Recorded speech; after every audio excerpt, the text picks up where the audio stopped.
Alright, here we are back in the Animus as Mr. Kenway.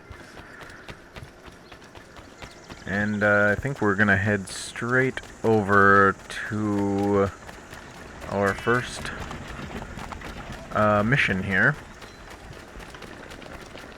Look at this, carriages, the stone streets, well, stone, brick, whatever they are. The pigs, the redcoats. Ah, yes, America.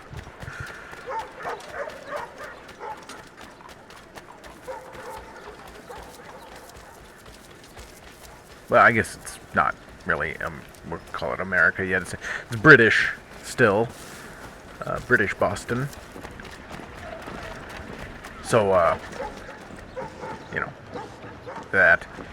And then what, the French owned the north, mostly, and the Spanish to the south. I don't know who was on the west coast, if anybody was at the time. But, yeah, I'll have to look that up. It'll be interesting. Hi, Charles.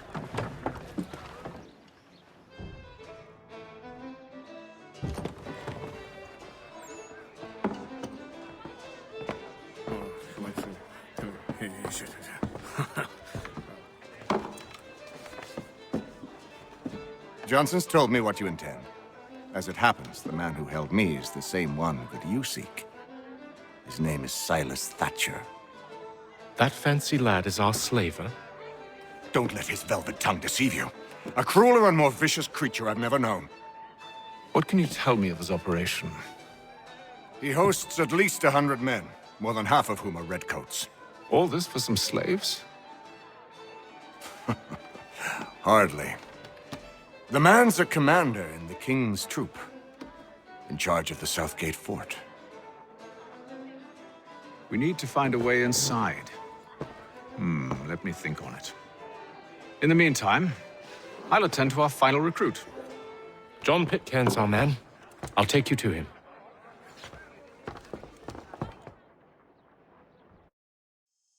Alright, going to find Mr. Pitcairn. Does sound like... Oh my gosh, I should have stood there. The soldier, part of sequence 2. Let's go ahead and start this. Douchebags. Start this mission. But, it seems like the French, got most of the West during this time. However, it does kind of say that there was a lot going on. Multiple people were over there. State your business. New recruit. More kindling for the pyre, eh? Well, go on then.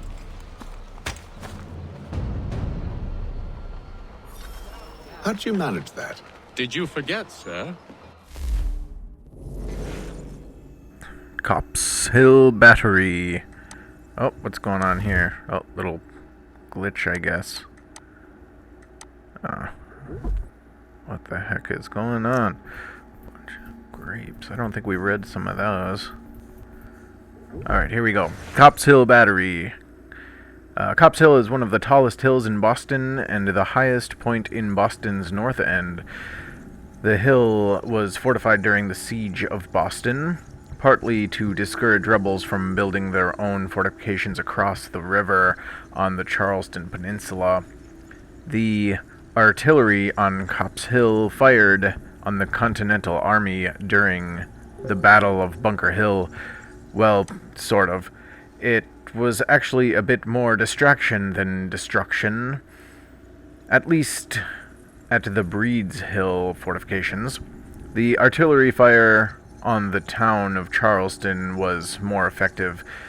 The resulting fires forced out Continental Army snipers and leveled the town.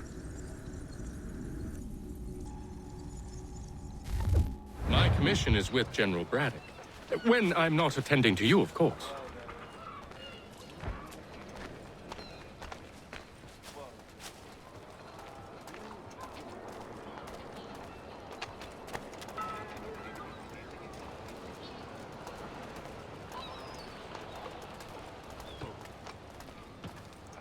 Pitcairn, you fool! Your acts are treacherous. Give me one good reason. I shouldn't kill you right now. Were you planning to announce yourself? Or did you hope my men Sir, wouldn't notice your if arrival? you'll allow me to explain. Oh, by all means. I should like very much to hear this. I have not deserted, sir. I am here under Commander Amherst's orders. Show me a letter bearing his seal, and you might be spared the gallows. I have no such thing. The nature of my work, sir. It's the sort of thing best not put to paper. Haythem. General Braddock? I suppose I shouldn't be surprised. Wolves often travel in packs. Master Pitcairn won't be here for but a few weeks. I shall return him to his proper post once our work is finished. The devil's work, no doubt. It's bad enough my superiors have insisted I grant you use of Charles. But they said nothing about this traitor. You'll not have him. Edward, listen to reason. We're done here. See these gentlemen out.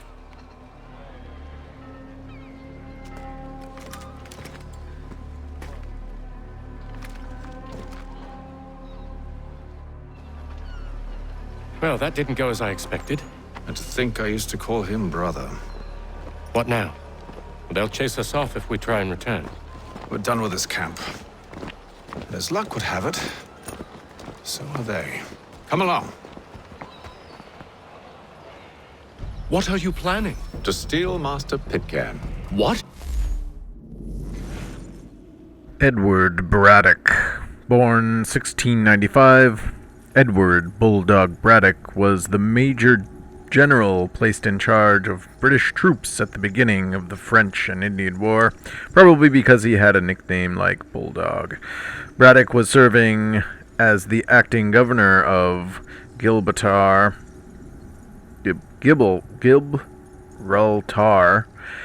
when he received the command in North America.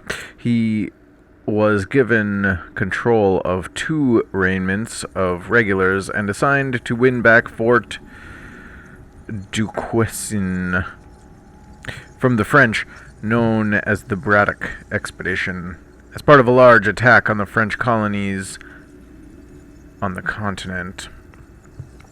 Braddock had been well liked as the governor, but things changed once he reached North America. He had been known for keeping strict order among his troops, but it seems he went beyond that into brutality. He gained a reputation for being quick-tempered and cruel. He also displays a contempt for non-British soldiers that alienated the colonial militia he was trying to recruit. So a cruel, racist bulldog, then. They're my least favorite type of bulldog. Braddock took a bullet to the chest during a battle in 1755, rumor has it, from one of his own soldiers, which is a job hazard when you're nasty to the people around you and they all have guns. Sounds like the bulldog may have been put down. Okay, so there are other ones that I missed. Let's see what we can look at here. John Pitcairn, born 1722. In 1754, John Pitcairn was a young captain in the British Marine Corps. He fought in the French and Indian War, but I can't find much about his postings. He's listed as being on the HMS Lancaster during the capture of Louisburg. That's in Canada. No record of him being on the American side of the colonies, but it seems he did some covert work as well. That would explain the lack of details. Pitcairn was promoted to major in 1771, and he gained a reputation for being well liked by his subordinates and praised by his enemies. That's a difficult trick to pull off. Maybe he had a lovely smile. From what we saw of him, he seemed like a nice guy, just for the 2 seconds that we saw. But who can judge that early? Alright, continuing on here, we'll see what else I've missed.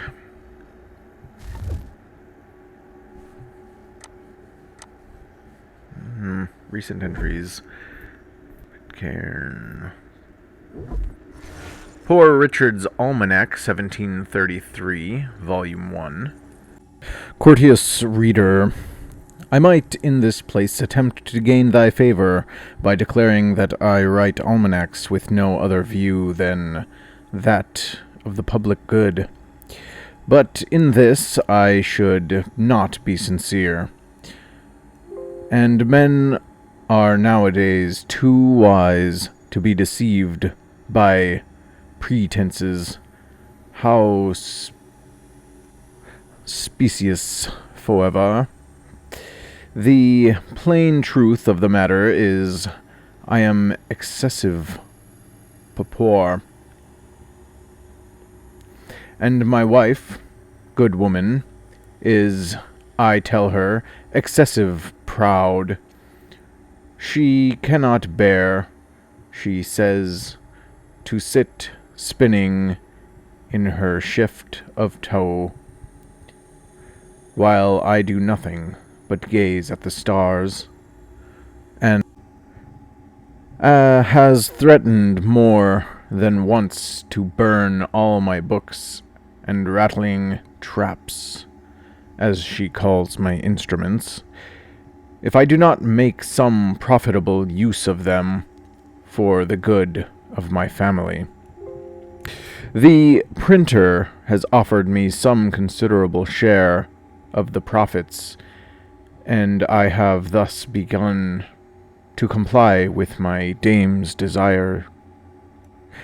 Indeed, this motive would have had force enough to have made me publish an almanac many years since, had it not been overpowered by my regard for my good friend and fellow student, Mr. Titan Leeds, whose interest I was extremely unwilling to hurt. But this obstacle, I am far from speaking it with pleasure, is soon to be removed, since inexorable death, who was never known to respect merit, has already prepared the mortal dart. The fatal sister has already extended her destroying shears, and that ingenious man must soon be taken from us. He dies by my calculation made at his request on October 17th, 1733, 3 hours, 29 minutes p.m., at the very instant of the conjunction of Sol and Mercury. By his own calculation, he will survive till the 26th of the same month. This small difference between us we have disputed whenever we have met these 9 years past, but at length he is inclinable to agree with my judgment. Which of us is most exact, a little time will now determine. As therefore these providences may not longer expect to see any of his performances after this year, I think myself free to take up the Taz and request a share of the public engagement, which I am the more apt to hope for on this account, that the buyer of Yalmanac may consider himself not only as purchasing an useful utensil, but as performing an act of charity to his poor friend and servant, R. Saunders. 11 Monday, January hath 31 days, more nice than wise. Old bachelor would have a wife, thus wise, fair, rich, and young, a maiden for his bed, not proud, nor churlish, but of faultless size, a country housewife in the city bree. He's a nice fool, and long in vain hath stayed. He should bespeak her. There's none already made. Never spare the parson's wine, nor the baker's pudding. Visits should be short, like a winter's day. Left you're too troublesome, hasten away. A house without woman and firelight is like a body without soul or spirit. Kings and bears often worry their keepers. 12 Monday, February hath 28 days. N of B county. Pray don't be angry with poor Richard. Each age of men new fashions doth invent. Things which are old, young men do not esteem. What pleased our fathers doth not us content. What flourished then, we out of fashion deem. And that's the reason, as I understand, why Prodigus did sell his father's land. Light purse, heavy heart. He's a fool that makes his doctor his heir. Ne'er take a wife till thou hast a house and a fire to put her in. He's gone, and forgot nothing but to say farewell to his creditors. Love well, whip well. 1 Monday, March hath 31 days. My love and I for kisses played.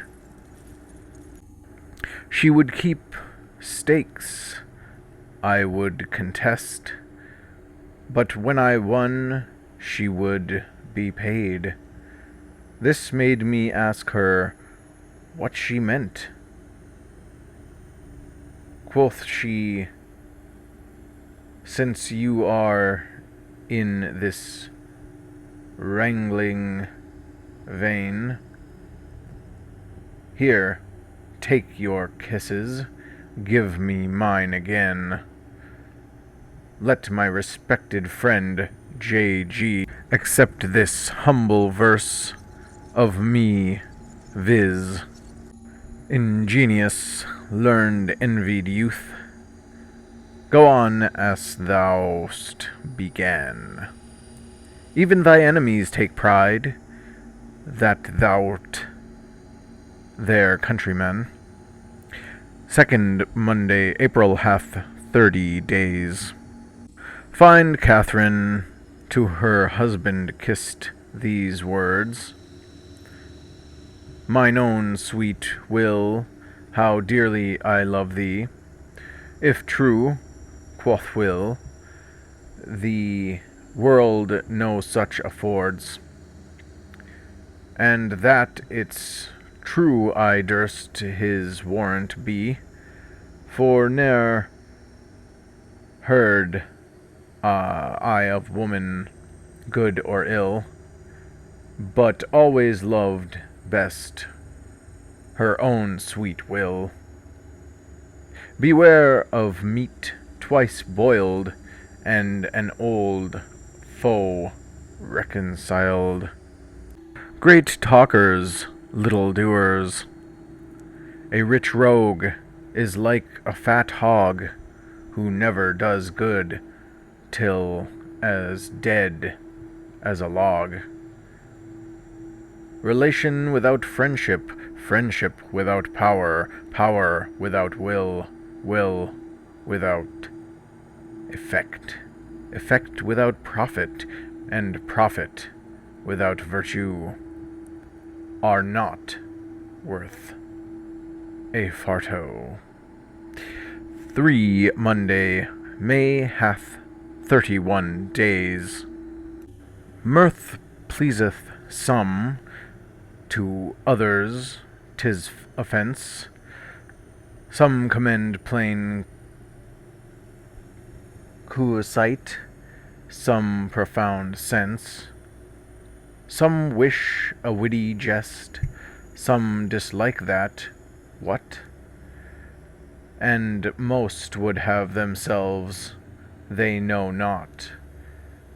Then he that would please all, and himself too, takes more in hand than he is like to do. Eat to live, and not live to eat.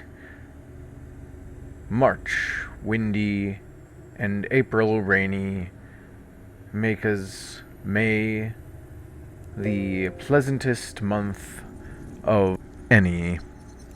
The favor of the great is no inheritance. Fools make feast, and wise men eat 'em. Beware of the young doctor and the old barber. He has changed his one-eyed horse for a blind one. The poor have little, beggars none. The rich too much, enough not one. 4 Monday, June hath 30 days. Observe the daily circle of the sun, and the short year of each revolving moon. By then thou shalt foresee the following day, nor shall a starry night thy hopes betray. When first the moon appears, if then she shrouds her silver crescent tipped with fable clouds, conclude she bodes a tempest on the main, and brews for fields impetus floods of rain. After 3 days, men grow weary of a wench, a guest, and weather rainy. To lengthen thy life, lessen thy meals. The proof of gold is fire, the proof of woman, gold, the proof of man, a woman. After feasts made, the maker scratches his head. What are you planning? To steal Master Pitcairn. What? You'll see. Now, when I give the signal, you're to distract Braddock's patrol and lure them into a dead end. Yeah, after reading that, I almost forgot what we were even doing. But, yeah, we're getting Pitcairn out of his service to Braddock. It is feared that armed hostilities between French and British forces... Where shall we head next? Perhaps down Marlborough. No. Its residents are too content. Their homes are nice, their days untroubled. What of Lynn or Ship Street? Yes. Those fresh arrived are often soon in dire straits. they're more likely to seize upon an opportunity to fatten their purses and feed their young.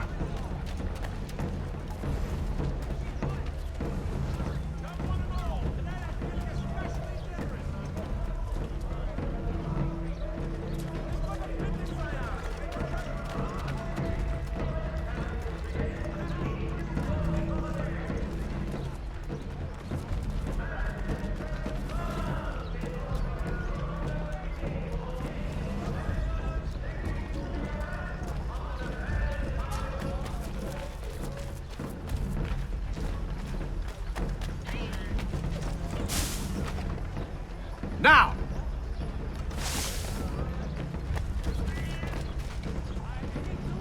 People of Boston, the earthquake on... Oi! You thieves and scoundrels, one and all! Fie on you and your false war!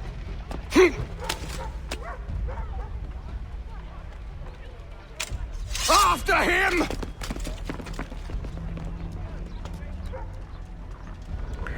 Guess I don't understand, since he already knows who Charles is. I mean, he's just gonna be PO'd about it.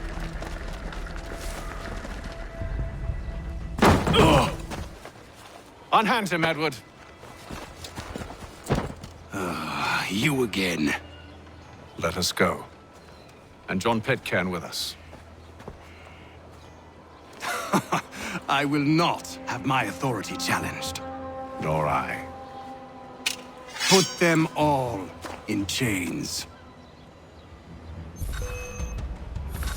So what, we just wanted to get him away from his troops, and then in the end, all of his troops are here anyways? I guess again, I don't understand what the deal was, what this plan was supposed to do. Maybe I did it wrong.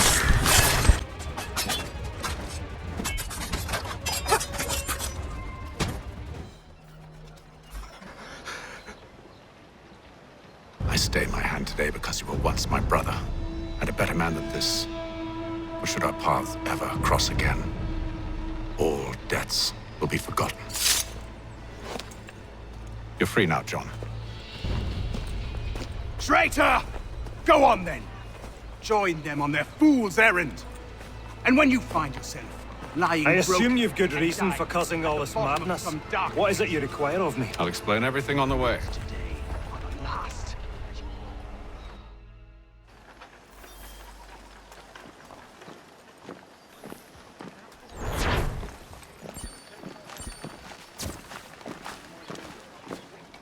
Already getting a bad reputation with the redcoats. Alright, let's get to this next mission, see what we need with Mr. Pitcairn.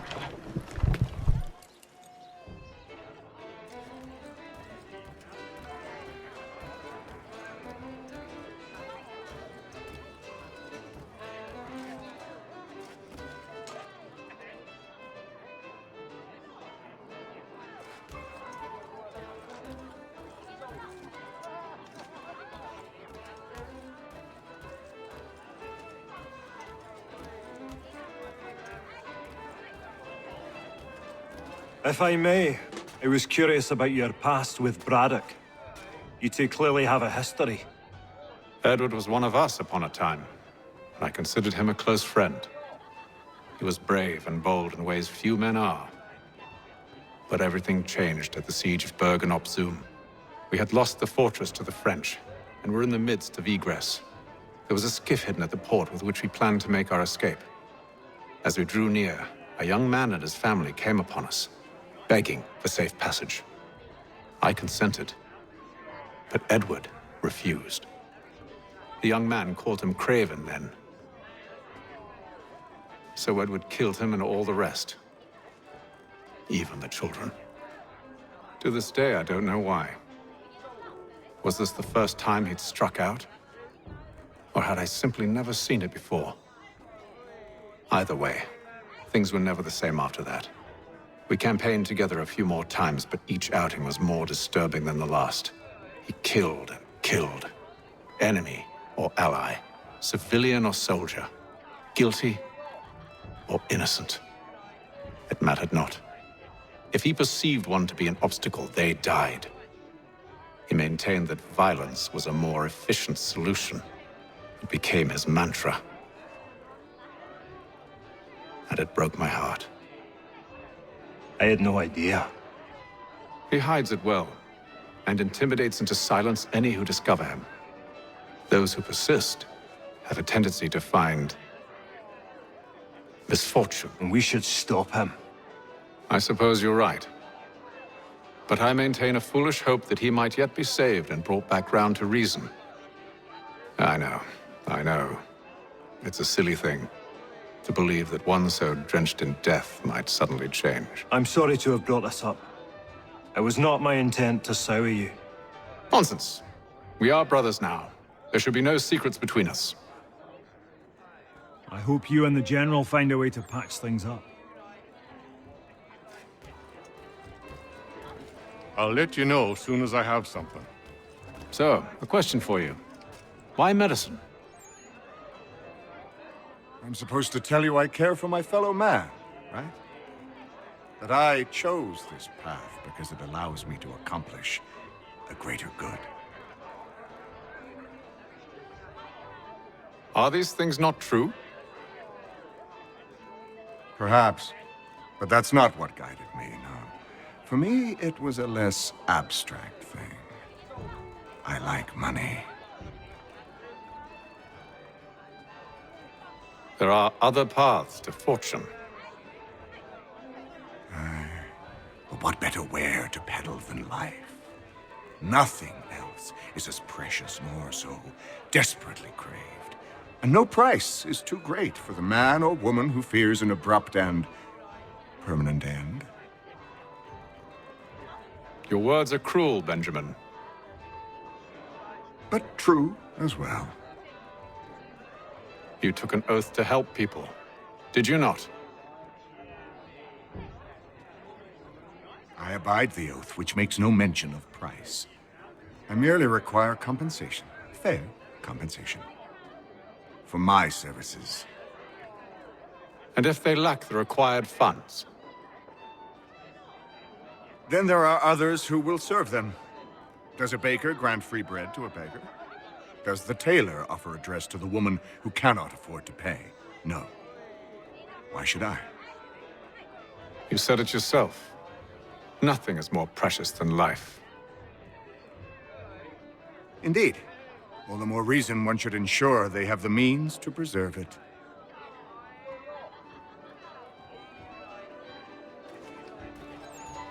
What an argument. When I know something, you'll know something.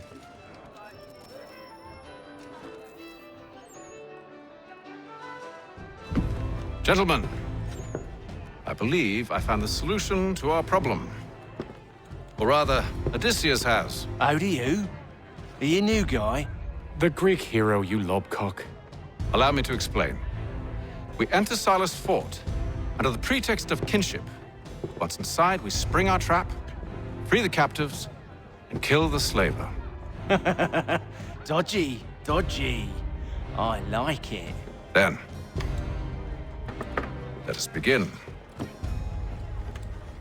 First, we need to find ourselves a convoy.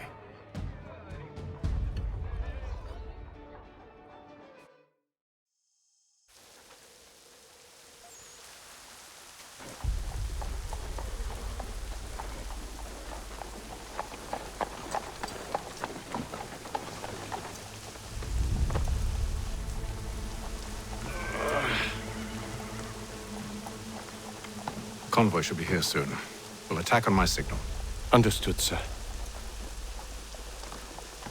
If we time this right, we can catch them all unawares.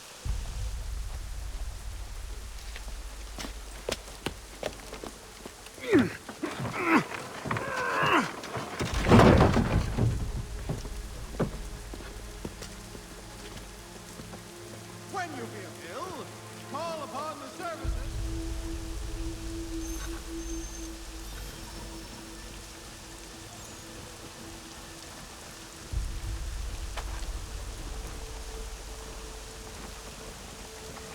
That's a big group of regulars. I can't imagine that these guys are gonna be, you know, somebody's gonna get shot. We've got our assassin symbols over there. Get them, boys! Start the ambush! Our allies have the assassin symbols over their heads. That's what I meant. Holy cow, let's speed this up a little bit.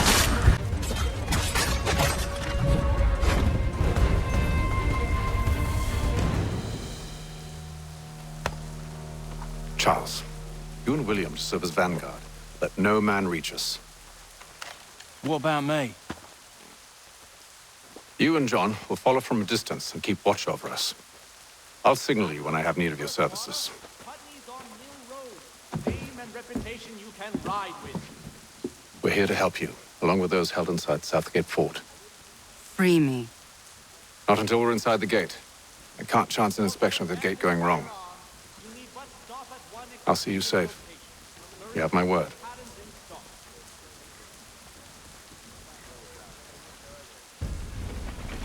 Do you know anything of Silas' operation?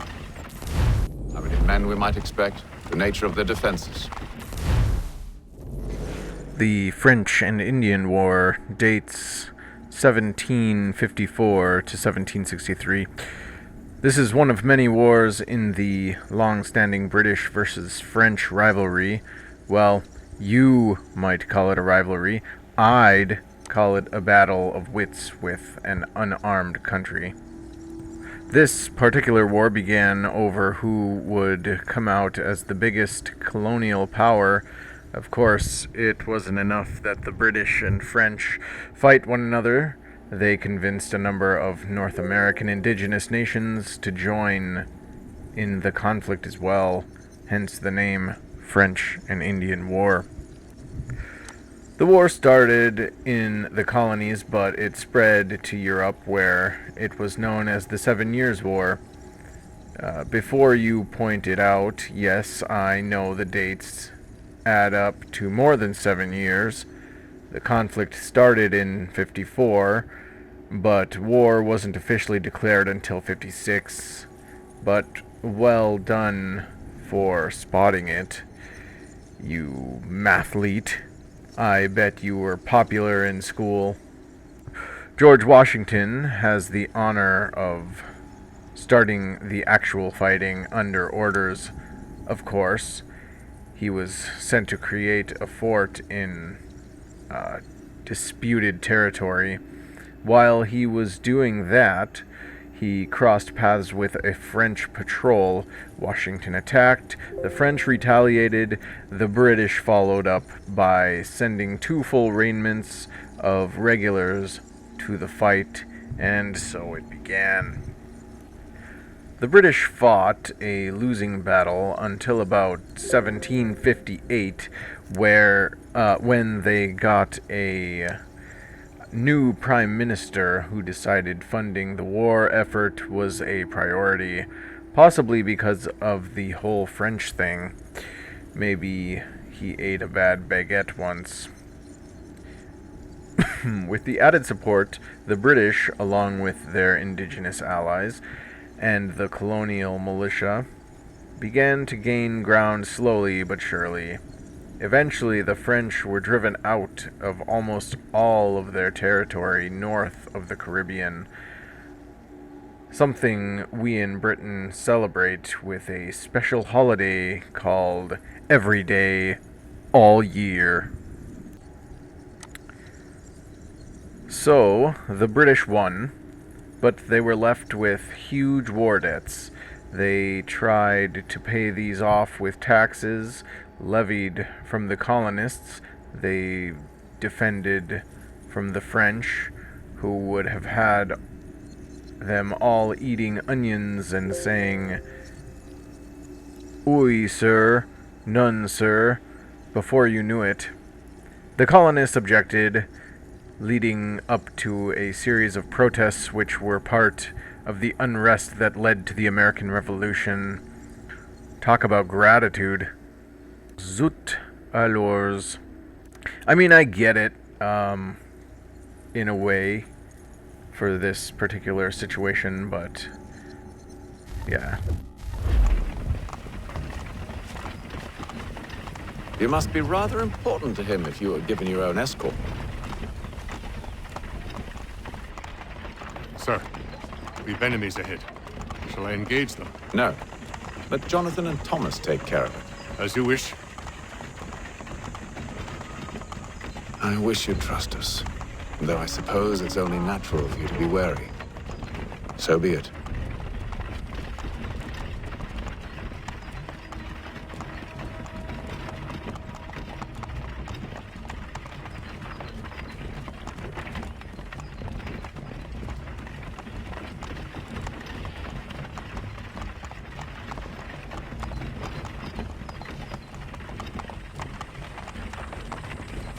Halt! Identify yourselves! Where is Lieutenant Jones? What's the meaning of this?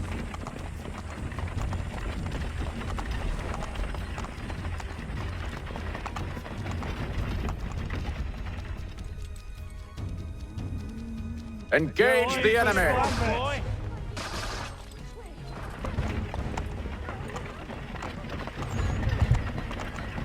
Alright, buddy, you're in the wrong spot. You're gonna get run over. The horses have slowed down. Alright, he's dead. Goddamn dogs. You, in the car. I need to inspect the car.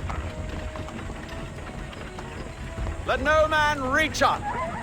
Looks like you're to meet the Reaper.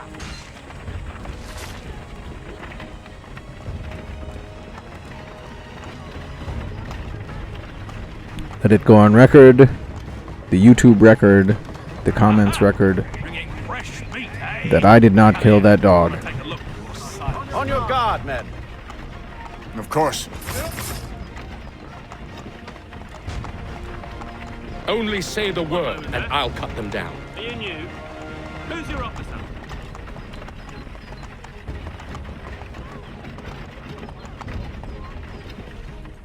Engage the enemy! Meet the Reaper.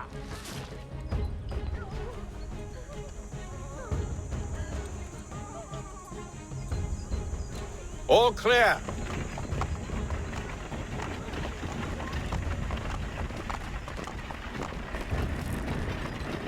Oh, there's a woman sneaking into the cart. There she is. Oh, there's a guy that left. There's all kinds of stuff going on here.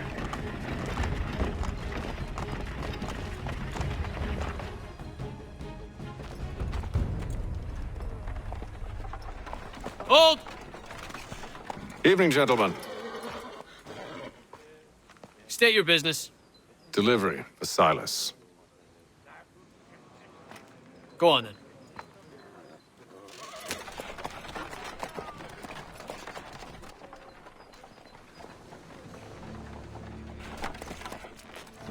See? I'm freeing you just as I said I would. Now, if you'll allow me to explain. Let her go. But she'll give us away. No, she won't. What's the plan? Free the captives and avoid detection. What of Silas? He dies. Let know when you're ready to strike. Alright, we're in the middle of enemy territory here. Free the captives undetected.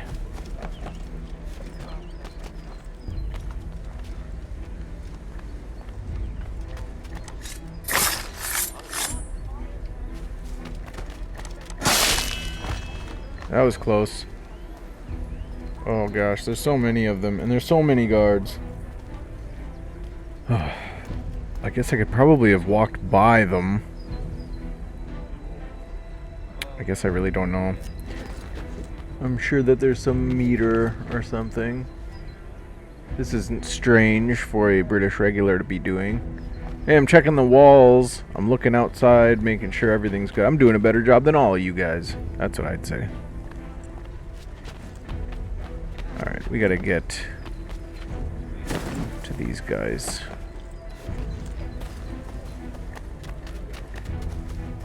What's that guy booking it for? Offers are high, skilled. Okay, so the officers are the ones that can detect us more easily, I guess, maybe. Either we'll get rid of them, or just avoid them. Okay, so I didn't even need to kill those other guys. How fares the watch? Who are you? Thomas Smith, newly recruited. Arrived from London just last week, in fact. And you're to patrol with us? So said Silas. I assume it's all rather straightforward. Watch for disturbances, ensure order is maintained. Not bad, Charles. Not bad. Merchandise? If you don't know, you don't need to. Just do as you've been told and stay out of our way. Of course.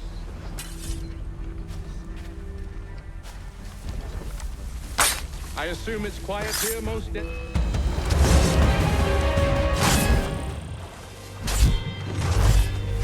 Yeah, that worked.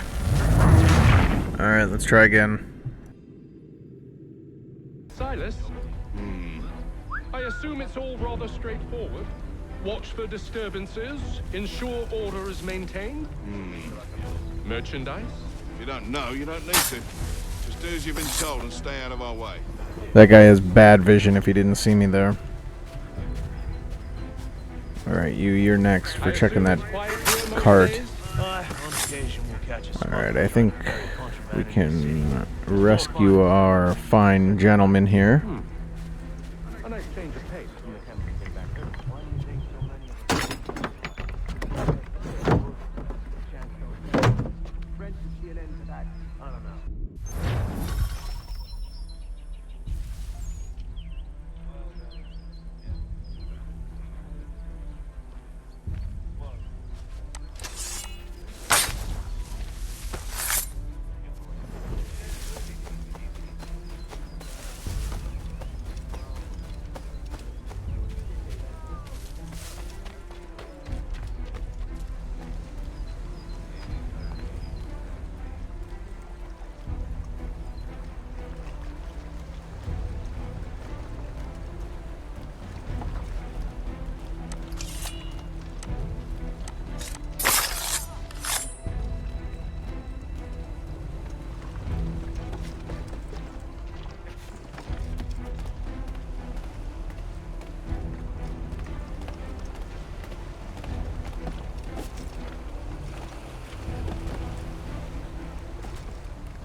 An hour of quiet was all I asked. Instead, I'm awakened not 10 minutes later by this cacophonous madness.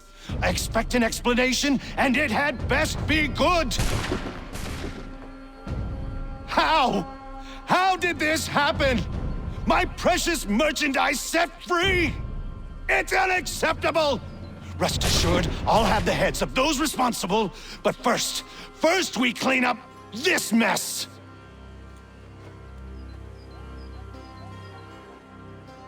Seal the fort, kill any who try to escape. I don't care if they be one of us or one of them. To approach the gate is to be made a corpse. Am I understood?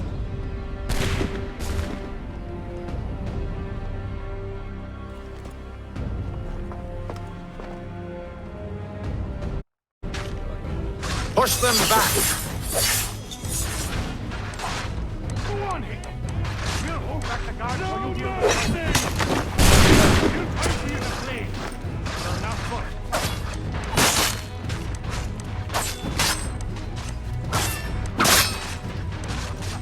No mercy!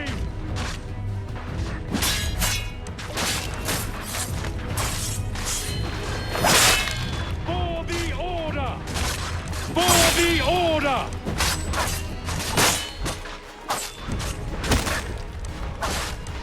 the best Boston has to offer? I'll deal with this, sir!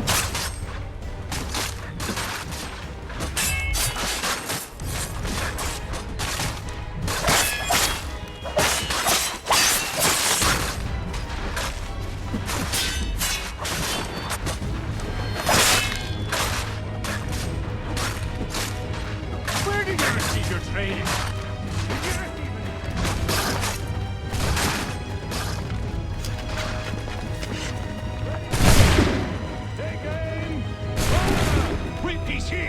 Stop the interloper! Benjamin! The intruders! Glad to have you with us. I could use some... Who are you? Name's Haythem Kenway.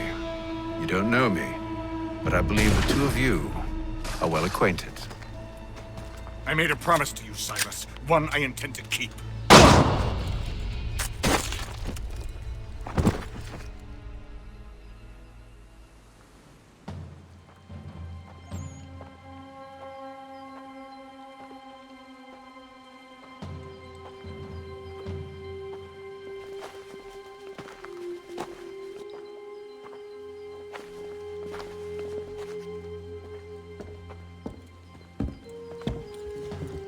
What happens now?